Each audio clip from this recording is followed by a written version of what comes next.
গ্রামটির নাম সোনালীপুর। সেইখানে রবি নামের এক সৎ কৃষক বাস করত।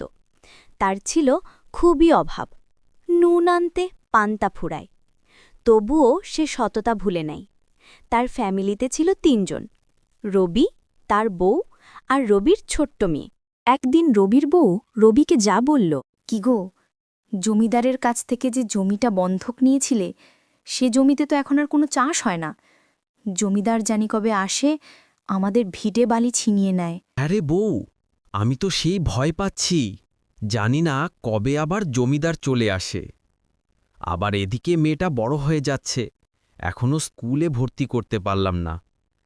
হাহ, ভীষণ কষ্ট হয় আমার।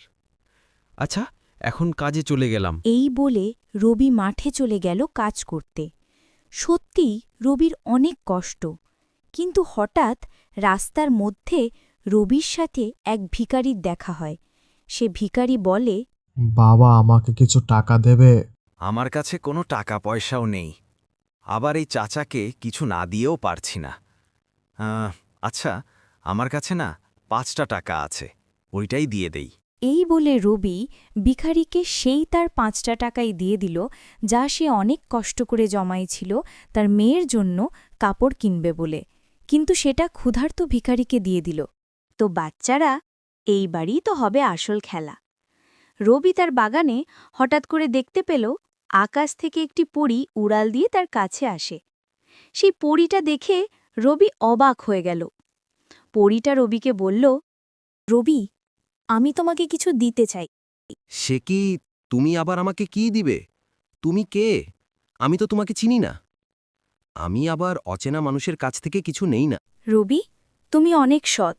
তোমার সততা দেখে আমি মুগ্ধ হয়েছি, তাই তোমাকে আমি কিছু দিতে চাই।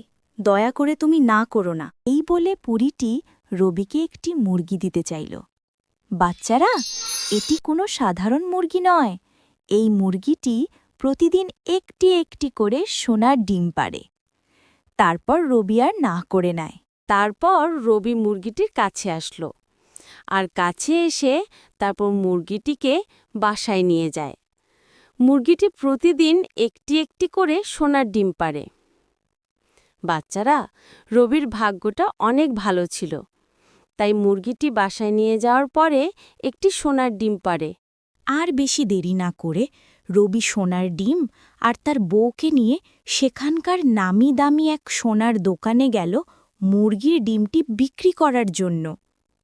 সোনার ডিমটি বিক্রি করার পর এখন তাদের কাছে অনেক টাকা। তাই তারা সারাদিন ঘোরাফেরা করল, অনেক কিছু কিনল। এখন তারা অনেক বড়লোক হয়ে গেছে। তাদের এখন 2 তলা বাড়িও আছে। তো দেখেছো বাচ্চারা, সৎপথে থাকলে কত প্রকার হয়। তোমরা সবাই সৎপথে থাকবা। আর আমাদের এই ভিডিওটি ভালো লাগলে সাবস্ক্রাইব করো।